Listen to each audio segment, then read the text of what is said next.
In the summer of 1995, China sent a bunch of its troops to the province of Fujian. They then started testing missiles and putting it on TV. They then started running highly publicized combat exercises, very similar to what it would look like to cross this 130-kilometer wide strait to invade the island of Taiwan, a place that China doesn't think is a real country, but rather a part of China itself, a rebellious island province in an unfinished civil war. Another round of Chinese war games near Taiwan has the U.S. and other nations concerned. China did all this saber-rattling because Taiwan's president had asked for a visa to visit the United States, and the U.S. Congress voted to give it to him, defying Beijing and undermining China's claim to Taiwan. Oh, and Taiwan was holding their first democratic election. These are the first free elections of a Chinese leader in 5,000 China years. announced Friday that it would start the new military exercises less than a week before Taiwan's presidential election. China hated that all of this was happening on this island that they think is theirs, hence all of the military flexing. But look who shows up next. Diplomatic trouble may be brewing again between China and the United States.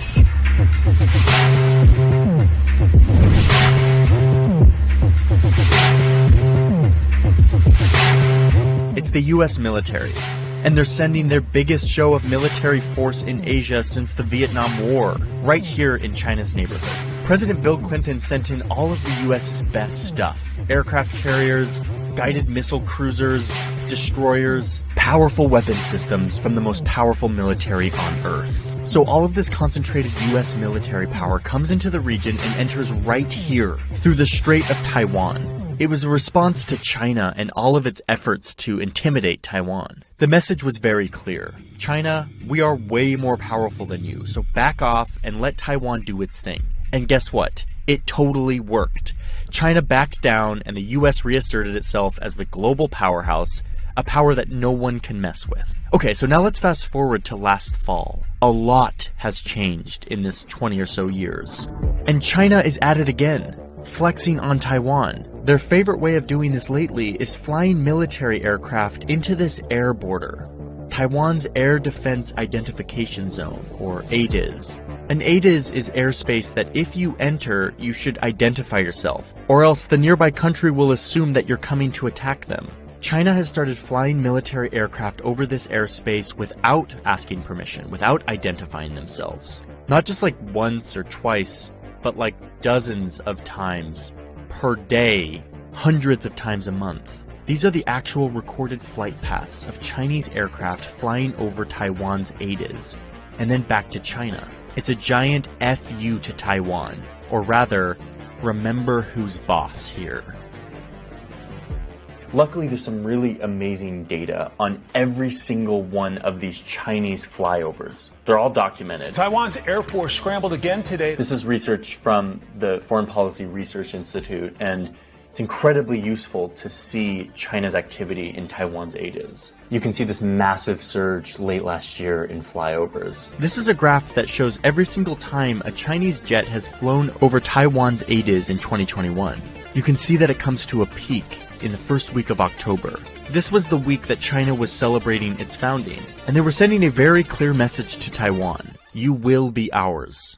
That week, this Chinese state-owned publication comes out with this headline: time to warn Taiwan secessionists and their fomenters, war is real. This is not fair play. So guess who shows up to the region to calm things down? A U.S. warship has sailed through the Taiwan Strait.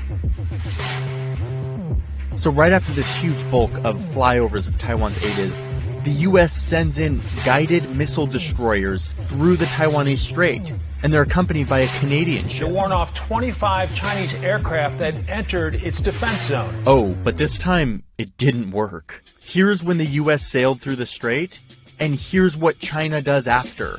Tons more flyovers of Taiwan's ADIZ. Looking at the raw data, you can see that these flyovers start happening almost every day. It's not the 90s anymore. Things have changed. Bill Clinton can't just send a bunch of naval ships to the Taiwan Strait and expect China to back down. We're living in a different era. The biggest difference is that China's military has become way more powerful in the last 20 years. Add to that their zeal for taking over Taiwan to reunite it with mainland China has grown immensely every year since. The reason I'm telling you this story and showing you the difference between how China reacted in the 90s and how it reacted last fall is because that difference is really important if we want to think about what war looks like in this region. I've been talking to military experts, I've been diving deep into military reports and writings from the Chinese military itself to try to understand what war with Taiwan would look like. It's something that is becoming more likely year by year. So what's to follow is my best attempt at understanding what war in the Taiwan Strait looks like. A war that drags in the United States and its allies. War is impossible to predict, and so we don't know for sure. But what I hope we can do here is look at a scenario and learn how conflict works, and what calculations all the countries involved would have to make in what might become the next world war. I just want to make China understand that we are not going to step back. China's aggression against Taiwan is accelerating, and it's blaming the U.S. Beijing has been getting increasingly tough on Taiwan. So are you saying that the United States would come to Taiwan's defense? Yes and yes.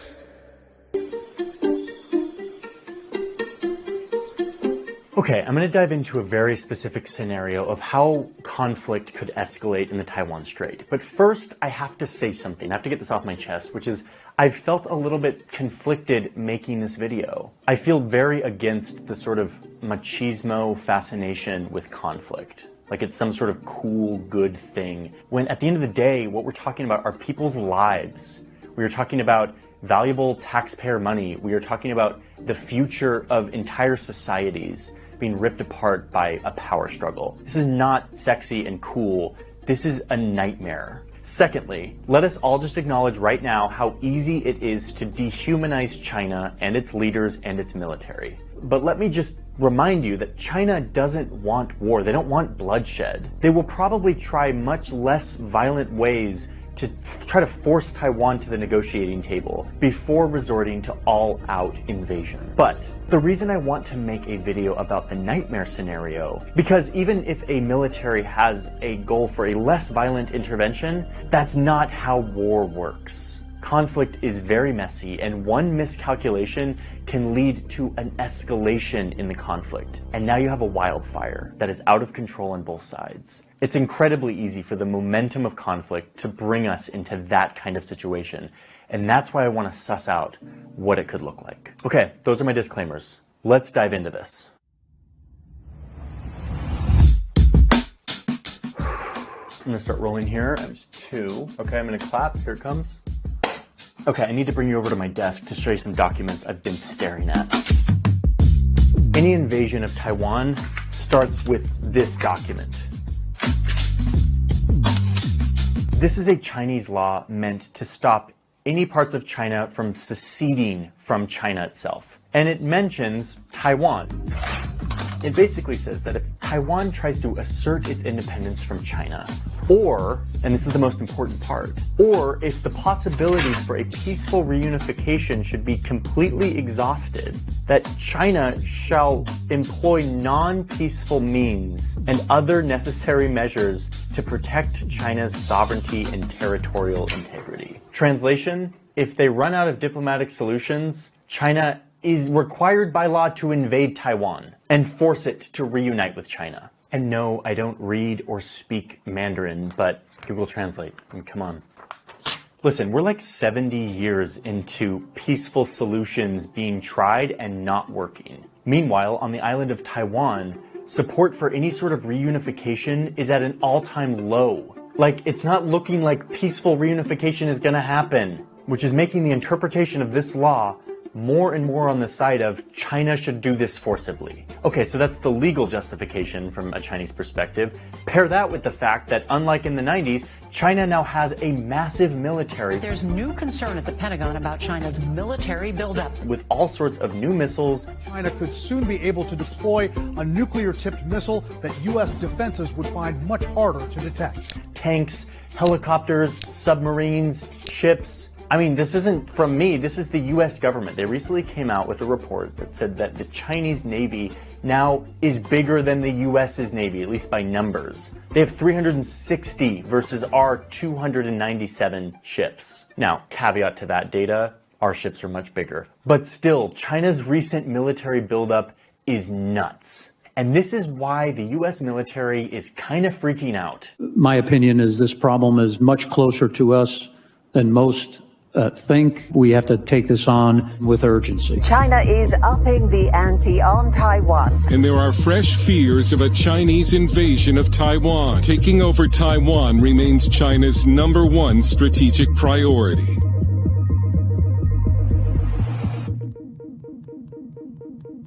Okay, so this is the moment that a lot of you probably came to this video for, which is, what does the war actually look like? Let's say that China feels confident that the only way that Taiwan is going to join China, which is, again, a legal imperative, is if they forcibly invade. Blockade isn't working, negotiation isn't working. The first strike on Taiwan would likely look like just another Chinese provocative ADIZ flyover. China's done this hundreds of times, so at this point, Taiwan thinks that they're just doing another one of their routine flex our military might exercises. But this time, the fighter jet turns towards the island and begins firing. At the same time, China fires guided missiles from the mainland and deploys tons more jets, and they all start firing in a fast, highly coordinated attack. The target here is anything that Taiwan can use to defend itself, like weapons that can shoot down planes or boats that are coming onto the island. I mean, this could be anything. Radar, communication nodes, military command centers, navy bases, bridges, communication networks, power stations, even government buildings. They would have a wide variety of targets to effectively deny Taiwan the ability to respond effectively. I mean, unfortunately for Taiwan, a lot of these targets are left out in the open. They're easy to see. A runway is really easy to see and really hard to hide. This first attack would happen very quickly. One military expert, Ian Easton, put it very succinctly when he said, assuming the intent is invasion, these attacks could be expected to be concentrated in a short time frame as a prelude to invasion with no pauses other than those required for moving, reloading, and repairing equipment. Whew. Sounds horrible. So Taiwan's leaders are caught off guard and they immediately retreat underground to a command bunker where they can plan their response. Luckily, China will not be able to take out all of their military targets. Some of their aircraft hangars are deep in mountains, and some of their missile sites are really well camouflaged. They would escape the bombardment, so Taiwan would have the ability to respond. They would likely be able to get some air power into the air and fire some missiles towards mainland China to hit air bases, radar, and military batteries on the mainland. At this point, Taiwan also sends troops to their western beaches to start laying mines and preparing for an oncoming barrage of Chinese troops who are probably now on their way across the strait. This has all happened within just a few hours, and the US is just barely hearing about this. China has likely jammed much of the communication channels that would allow the US to have a clear picture of what's going on. This will slow their response time. The thing is, China has gotten really good at sending little robots up to satellites in space, their civilian satellites, to help repair them. They could use this same technology to latch onto an American spy satellite and block its ability to view what's happening on the ground. Yes, we're now talking about conflict in space as a feasible part of this scenario. So the US is trying to get up to speed. The US president and military leaders now have to decide how they're going to respond. Are they going to risk American lives to protect this faraway island? It's something that the American public broadly would not be into. But they have to do something. They have to make a plan. Meanwhile, back over in the strait, Taiwan's military assets are severely damaged, and China is now sending hundreds of thousands of troops and loads of supplies across this 130-kilometer stretch of water. They're using boats of all kinds, military boats, merchant boats that don't need to defend themselves because Taiwan can't respond adequately, and each of these vessels is carrying tons of supplies and troops. But again, on Taiwan's western beaches, there are probably Taiwanese troops who have been planting mines ready for this invasion. So there's now a battle on the beaches as Chinese amphibious attackers try to hit the beaches and push back the Taiwanese defense. We're going to continue assuming Taiwan doesn't give up.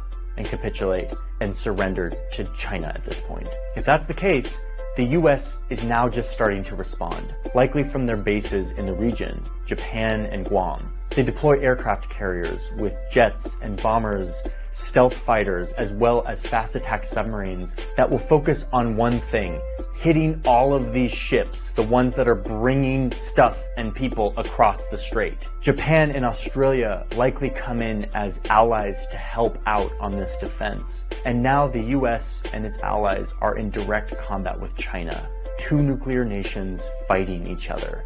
This is exactly what we try to avoid because we don't know where it goes from here. We don't know where the ceiling is. War always escalates. And when there's nuclear weapons involved, that's a very scary momentum. There's even a scenario where China actually strikes first, hitting US bases in Japan and Guam at the same time that they hit their initial targets in Taiwan. This would be a much more provocative move and would certainly bring the US full force into a war with China. So now you have Chinese troops who have pushed back the Taiwanese defense on the western beaches, and they are now moving in towards major city centers. The US is fighting on the water and in the air, and from here it becomes impossible to predict what could happen next. There are so many different directions. Depending on the US's tolerance for bloodshed, there could be American troops on the ground trying to push back Chinese advancements inland. But if you look at Chinese military writings on this, you'll see that as a part of this scenario, when they're thinking about it, they're not just thinking about the US and its allies in Taiwan. They also predict that India will take advantage of this moment of chaos and invade the Himalayan borders to the south. They even foresee Tibetan freedom fighters way out here in the west who have long been hostile towards Chinese rule, rising up and taking advantage of the instability to gain back control of their region. I mean, you can see how this starts to unfold. Before you know it, the entire region is devolving into a war that threatens to engulf many more countries, hundreds of thousands of lives. And this is where I want to stop, because from here it just becomes so speculative as to be completely useless. But I tell you this scenario of a potential invasion of Taiwan, not because it's the most likely, it's actually not. The more likely situation is China will pressure Taiwan through blockades or through other painful pressures that will get them to come to the negotiating table. I tell you this because this scenario is still absolutely a possibility. What's scary to me about all of this, and I've said this a bunch, but I'm just gonna keep saying it, once something like this starts, it's really hard to reverse it, to put the cat back in the bag. No one's in control. That's a concept that's really hard to get your head around if you didn't live through a global war. We live in an international system that feels like it has rules. We have the UN, we have treaties and conventions, we have global trade. It feels like there's some sort of order. But let me remind you that that's because we live in the most peaceful time in human history. This long peace where few people alive today witnessed what it looks like when two powerful countries clash in all-out war. It usually happens when some powerful leader feels strongly that he deserves land that the rest of the world says isn't his. So he uses his big, powerful army to go take it, and in the process, he sparks a horrible tragedy. And while I hope more than anything that doesn't happen in this case, we have to remember how commonplace it is, and that the peace between these big powers is actually the outlier here. I really hope that we are past needing to resort to this version of conflict to settle our disputes at this time in our history. But I'm not totally convinced that we are yet. And I think China and Taiwan, this specific case, is the best thing to look at to test whether or not we can. We can talk about it. We can find creative ways to solve this instead of resorting to the thing humans have done forever, which is just fight each other and see who wins.